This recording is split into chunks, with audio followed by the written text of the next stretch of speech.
Hello, good morning. Nako, na late na naman ang gising ko. Sobrang pagod. Yes.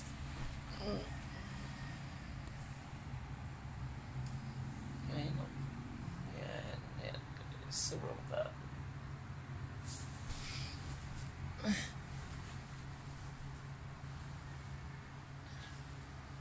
Kailangan.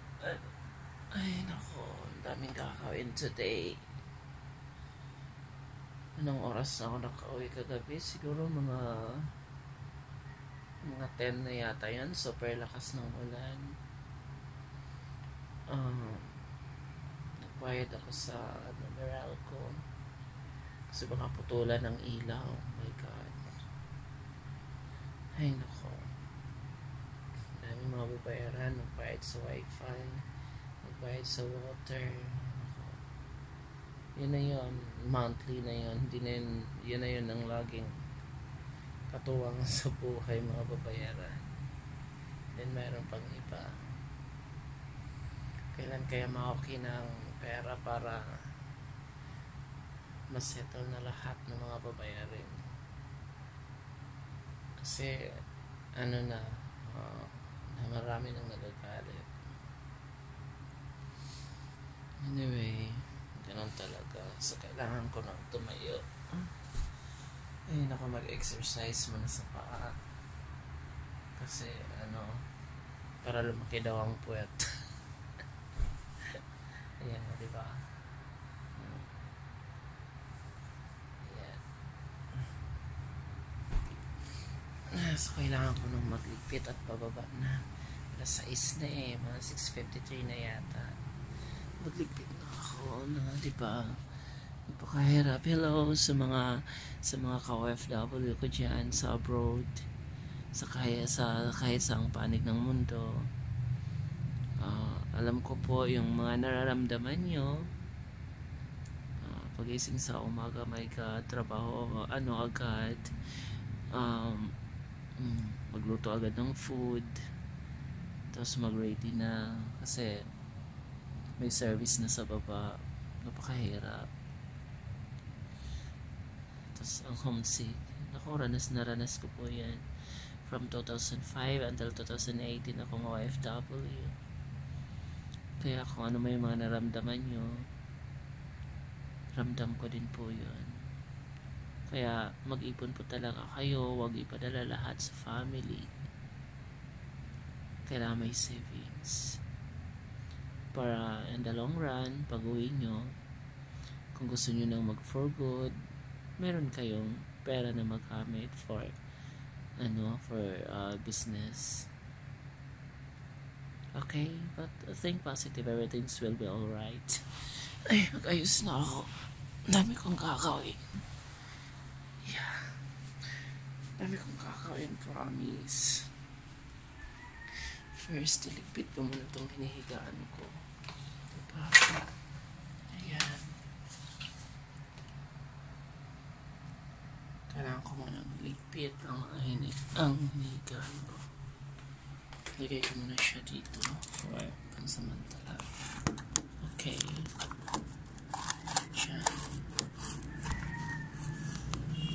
Diyan muna. Diyan. Ayan.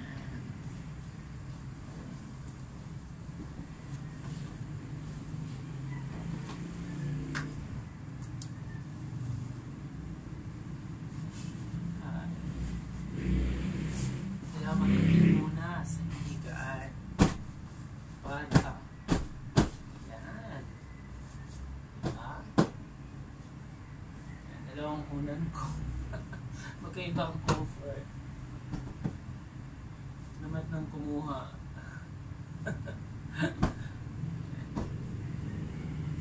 Okay. Yan.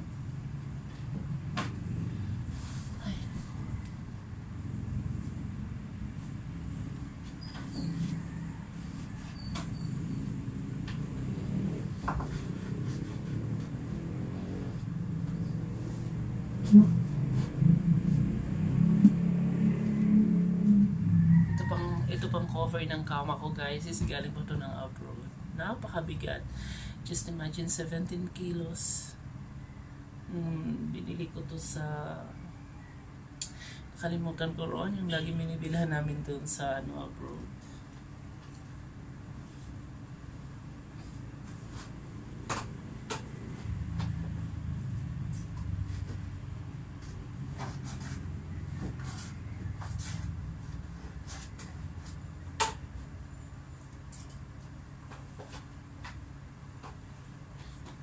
Bili ko lang yan ng kasi pag nagsisale sila roon, mura lang.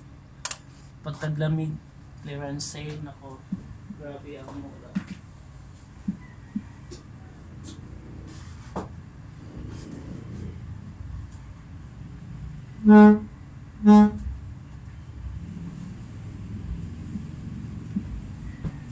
Ayan siya, pakita ko sa inyo, guys.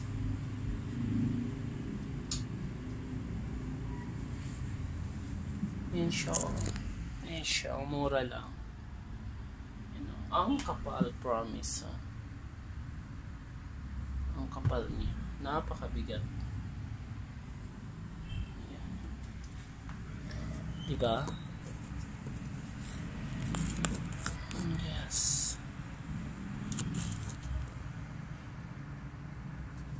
Ayan.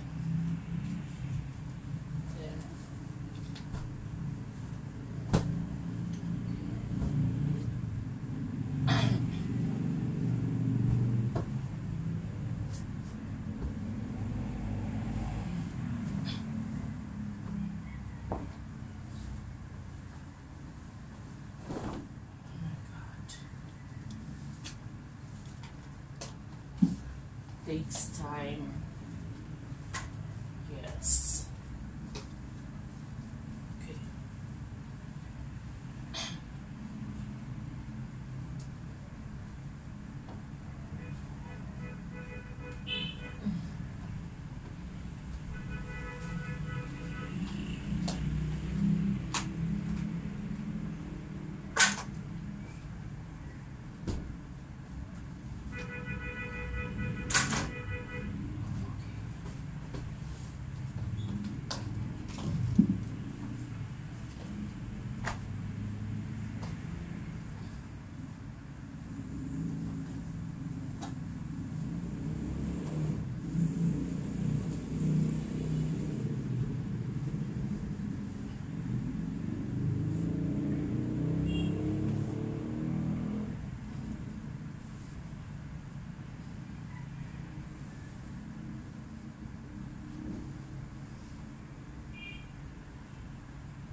I'm done.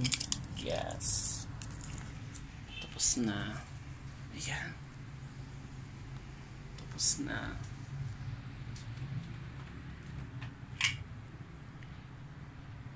Ayan.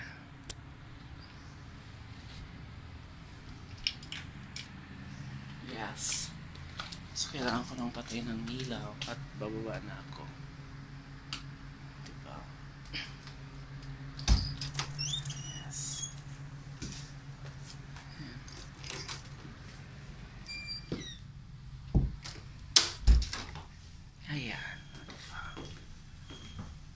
May natutulog pa sa kabilang room. Yan.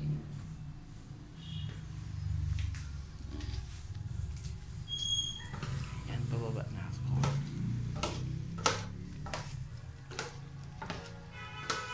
Yes. Oh my God, napakadilim. Madilim dito sa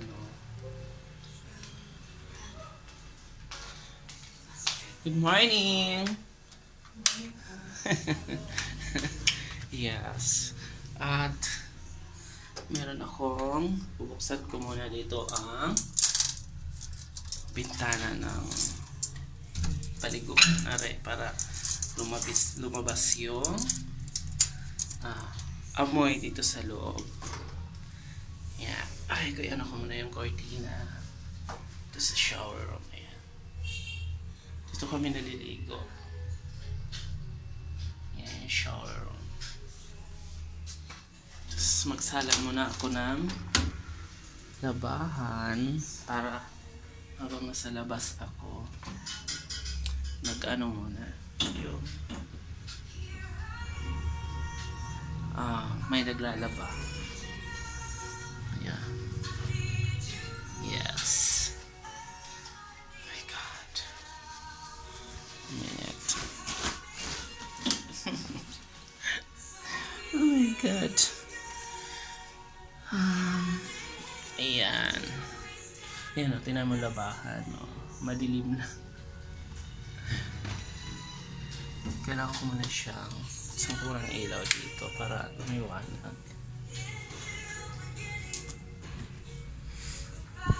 Ayan. Oh my God. Where is the... Diba? Diba yan? Tapos ilagay ko muna siya.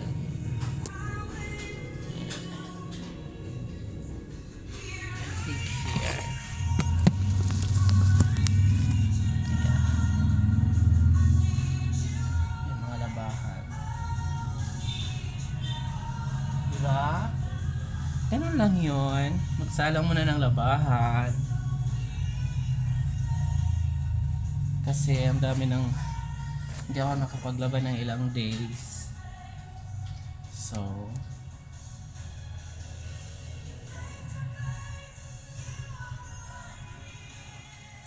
Kailangan habang nag-ano... Okay. Marami na yata. Ayan. Tapos, lagyan ko ng sabon. Ayan, sabon namin guys. Ayan. Ayan. Diba? Lagyan ko lang siya ng dalawang scoop. Okay. Depende sa dami ng damit na nilagay mo. Tatluhin ko na nga lang para mabango. Diba? Ay, nako. Ayan. Then, ayan. So, din ang water level niya is, ayan, 65. And, okay. Ayan. So, doon naman ako sa labas. Patay ang ilaw para maka-save sa electricity. Diba?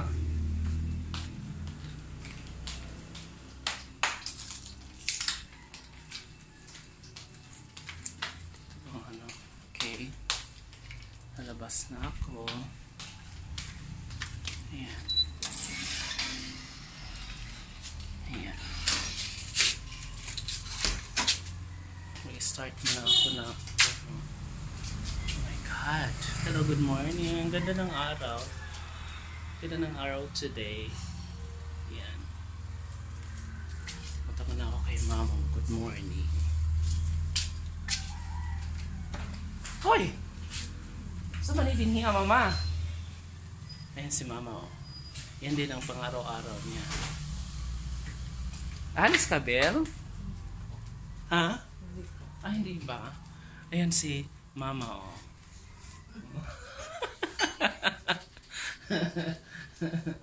Oh. Ayan, naghugas na naman. Oh. Mag-good morning ka muna, ma. Good morning. Oh. Magkaway-kaway. Oy. Oh. Ayun si Belle. Ang gwapa namin ano. Good morning. Busy lagi si Belle. O, diba? Oh, dito muna ako. Mag-start muna ako ng sasakyan. O, diba? Parang lang akong fresh. Kahit madaming problema. So, guys, kailangan pag may problema, ingiti mo na lang yan. Kasi, hindi yan makakatulong. May stress ka lang. Kaya, smile na lang even you have a lots of problem. Kasi normal lang naman po yun na may karoon ka ng problema. Ayan. I-start ko na naman ang car. So, that is my daily routine. But, i-start ko muna ang car. Yes. Okay. I open it, the door, of course. Aray. Diba napakasikip? Ay! Dahan-dahan lang ako nag-ano kasi baka mabangga sa pader ang door. Ang hirap kaya magpapintura. Oh my God. But first of all, guys, may natutunan lang akong konti. Kailangan pala pag mag-start ka ng car, huwag mo munang apakan yung brake. Ito munang push button. Ayan. Madilim lang kasi, no? Ayan. Anuhin mo muna siya. Ayan. Yan lang muna. Sana ba yun? Nakita nyo po ba? Ayan. Then, second, push ulit. Hanggang sa lumabas yung mga ganito. Lumabas siya. Ayan, lumabas yung mga ganyan. Tapos, ayan, nawawala. That is the time na apakan mo na yung foot brake. Tapos, i-push mo na yung start button. Ayan. Okay? Yan. So, while na iniinit pa natin yung engine, so lalabas muna ako saglit. So, tingnan nyo. Kasi itong car na to, gumagamit yung pamangkin. Mahal na mahal kong pamangkin. Maraming mahal kong pamangkin. Diba? Marami akong mahal na mga pamangkin. Mahal ko sila lahat. Kaya since na siya yung nandito sa akin, siya yung siya nang gumagamit ng car. Baga sa kanya na. Diba? Ganun lang yun. Kasi kailangan nila din sa business nila. So, kailangan tayong magtulungan. Tulungan ng tulungan. Hindi yung nag-aaway or nag-iinggitan. Na negative yun in terms of business, hindi talaga maganda yung mga negative people. Kaya, pag may mga better besh, lumayo ka na. Kasi, bad energy yon. Kailangan hindi tayo mag-attract ng bad energy, and especially sa business. Ayan. Ayan, hi! Good morning. Good morning po sa lahat. Good day. Ingat po kayo palagi. And thank you so much for being understanding. Alam mo na yon. Tsaka, yung nanloko sa akin, yung nagtatago, na tinatago ang pera ko, nagtatago ngayon, sige, mag-enjoy ka muna ngayon for the time being. Malapit na, soon na naman. Meron na namang makalabos kung sa Arabic pa. At saka may mga damage ako, yung may hiram-hiram ako.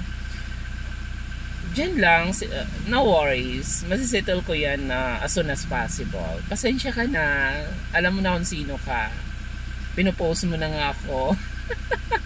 But thank you so much. Maraming salamat sa mga nagne-negative comments sa akin na ang daming mga masasakit na salita. Pero okay lang yun. Kasi diyan ako na-challenge Kaya nga na-reach ko kung ano yung narating ko ngayon. Kasi lalo akong na-challenge. Yan sa mga pamamahiya nyo sa akin. Doon ko nakilala talaga ang totoong pagkatao nyo. Kaya I'm so sad. Kasi pag nakipagkaibigan ako sa tao, totoo, wala akong tinatagong kaplastikan. Pero doon ko kayo nakilala. Hindi pa ako bankrupt. Hindi pa ako bankrupt. Normal lang yon sa nagnenegosyo. Pero pilit ako namang lumalaban. Biro mo na naipakulong ko na nga yung taong nag-scam sa akin. May susunod pa. Diba? Ganun lang talaga.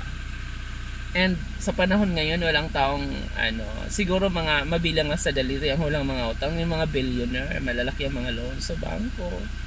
Diba? So, giningiti ko na lang. And, hi sa mga nagme-message doon na nagiging, siguro mga 1 month akong pinag-uusapan sa Facebook. Yes. Thank you so much. Love ko kayo. Ano nyo pa ako kasi lalo akong na-challenge and I love you. Bakit no? Pag nakita nila na medyo na-down ka ng konti, lalo ka nilang aapakan. Ganun talaga ang mentality ng nating mga Filipino. Dapat hindi ganun, besh. Mga besh. Kilala nyo naman ako, hindi naman ako ganun, diba? Kaya nga ako naloko Kaya nga ako naloko dahil sa sobrang napaka-understanding ko sa taong wala. Sa taong wala, gusto kong tumulong kasi galing din ako sa wala Nangarap, nagsikap mag-aaral. Walang wala. Magulang ko, Diyos ko po, sa barangay namin, alam nila yung pinanggalingan ko. Pero hindi ako nakalimot sa mga tao kung saan ako galing. Especially doon sa mga nangailangan. Kaya, todo bigay ako. Kasi, ikaw kaya, na-experience ko yung manghiram, tapos hindi ka papautangin. Ang sama na, ang sakit sa kalooban. Diba? So, ako, ayaw ko ng ganon. Bayaran man ako, hindi. Okay lang yun. Doon sa mga maliliit lang ha. Pero yung mga malalaki na nagano sa akin ng mga cheque, yung mga post-dated check, ibang usapan na yun. Ibang usapan na yun, mga beshi. Pero, yung inano nyo ako sa, pinopost nyo ako sa FB, maraming salamat. Pero nakausap na rin naman kami. We're okay na. Siguro, dahil na-busy din ako, hindi ako nakipag-communicate. Siguro ganun din. Medyo may tampuhan lang naman konti. Pero napakaboting tao niya. Yes, kilala ko rin naman siya. Kaya lang, yung mga tao sa paligid, nagsisipsip. Grabe, sobrang sipsip. Baka sa akala nila, bibigyan sila ng ginto rin. Magtrabaho kayo para kung gusto nyong kumita, kung gusto nyong maging katulad niya, gawin mo siyang inspiration. Magtrabaho kayo na magtrabaho. Hindi yung magsisipsip ka ng isang tao, maninira ka ng isang tao. Hindi kayo bibigyan hindi kayo bibigyan. You should work hard. Okay? Sorry, hindi ko nagtataray. I'm just explaining my side. Kasi nanahimik ako ng ilang months dun sa mga nyo sa akin. Medyo masakit din. Pero, it's okay. Lalo akong nag-challenge. Diba? So, malamig pa ang engine. Sorry ha. Sorry. Nag-ano ko ng mga negative. Hindi naman ako nagagalit or nagtatampo. Naglalabas lang ako ng, konting nasa puso ko. At ito pa, ang nanay ko nagtatampo pagdating ko. Kasi, late na nga akong umuwi. Siguro mga 10 o'clock na ng gabi. Bubuksan ko mga po na ang gate. Hindi ako nakabili ng maintenance niya. Tsaka kasi nung nasa Meralco ako tinawagan, may tumawag sa akin na nakipag-meet isang client. Tapos ang lakas pala ng ulan. Pumunta ako ng Mercury. Grabe. Ang taas ng tubig. Tapos hindi ako makapark, hindi makapasok sa sakyan ko roon. So I decided na lang to go home. So ngayon, mamaya pupunta ako roon ng Mercury. Bibilhan ko siya ng vitamins at saka maintenance niya. Dahil pinadalan siya ni Manoy ng pera. Dagdagan ko na lang. Thank you, Manoy. Thank you so much, Manoy, sa binigay mong pera kay Mama. Malaking tulong na rin po yun. Pambili ng vitamins at saka maintenance ni Mama. Thank you so much. You're so kind. Take care always, Manoy. Mag-ingat ka lagi. Stay safe and healthy. Diba? And Panginoon, please i-grant nyo na po yung mga wishes ko. Tulungan nyo po ako. And hi, Kuya Jan. Ask ko pagaduan. You deserve naman po. Sana magtuloy-tuloy na po yung blessings na ibinigay sa ni God. Buti ka pa, makarating na ng Canada. Jan, ask ko pagaduan. Thank you so much for your kindness. Pagsasama natin dyan sa Riyadh. kasamahan ko sa work. At napakabote. And besides, nung nasa Pilipinas siya, nagbakasyon, binisita ko dito sa bahay with BFF Jason, diba? Oh well, buksan ko muna ang gate. Napakadaldal ko, no? Early in the morning, napakadaldal ko, promise. Napakatokative. So, bubuksan ko muna ang gate. Ang shop ko. Ayan. Bubuksan ko muna ang gate, guys.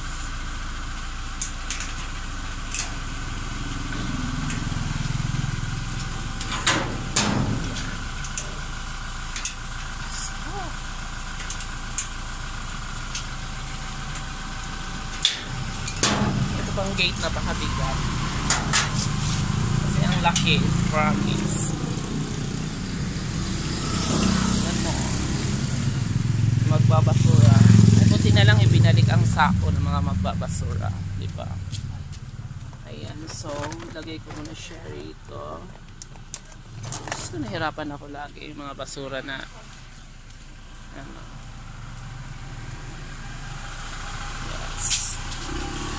Okay na. Buksan ko na yung gate, guys.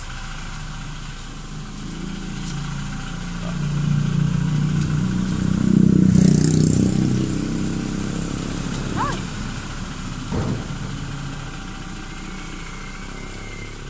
Yeah, aray ko.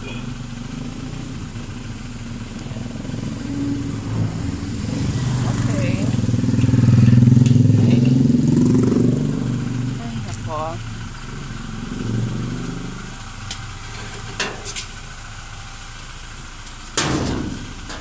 Ayan, diba? Ayan. Okay.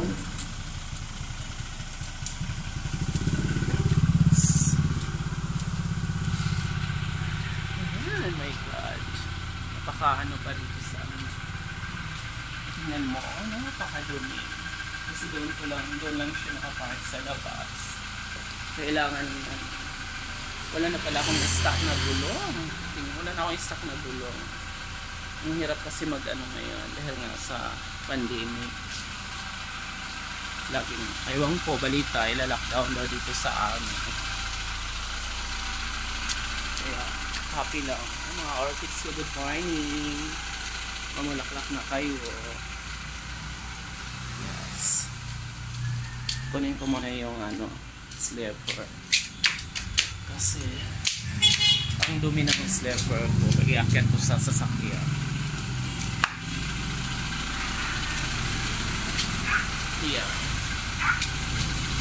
Okay, mainit na yata. Ang gusto ko, ang hirap pag wala kang parking, wala kang garage. Mas pa pala ang ilaw dito sa kabilang side. Kaya kailangan ko muna isara. Ayan. Okay. Good morning. Bless the Lord. Yung shop. Madaming customer. Ibigay niyo po. Okay.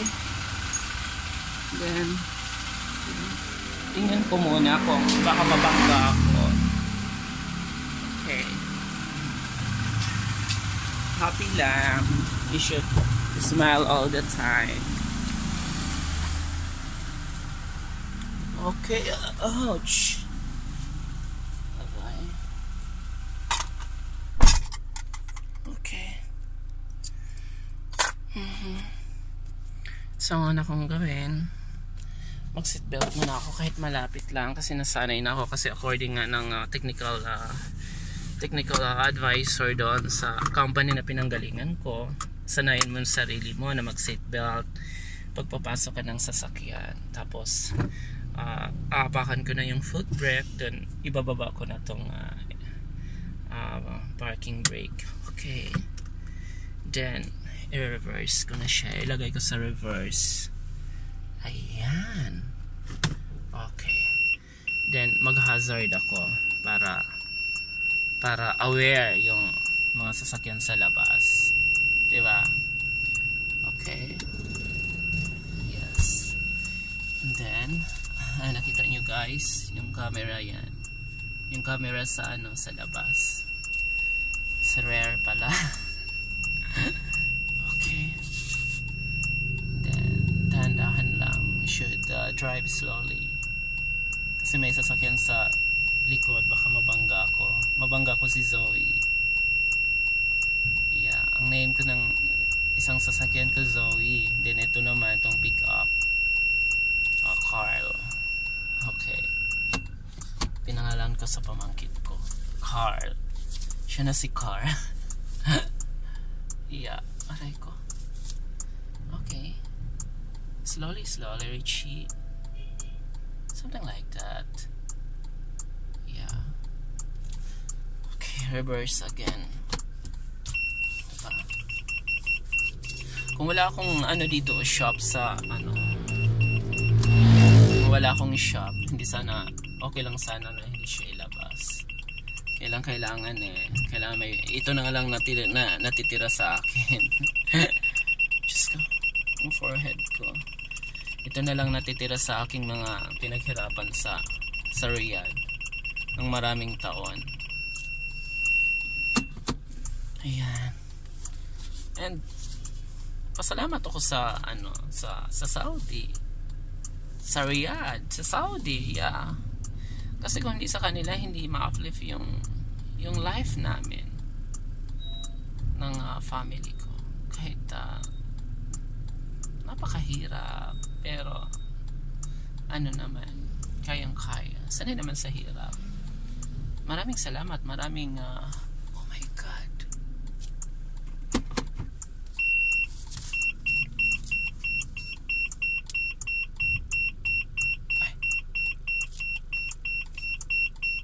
Wait. Parang maano yata ang sasakyan. Sandali lang.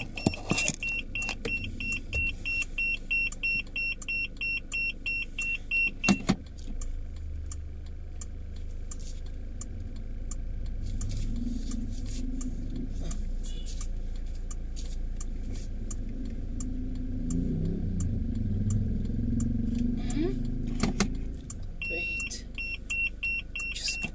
Dumikit yung sasakyan sa kabilang side.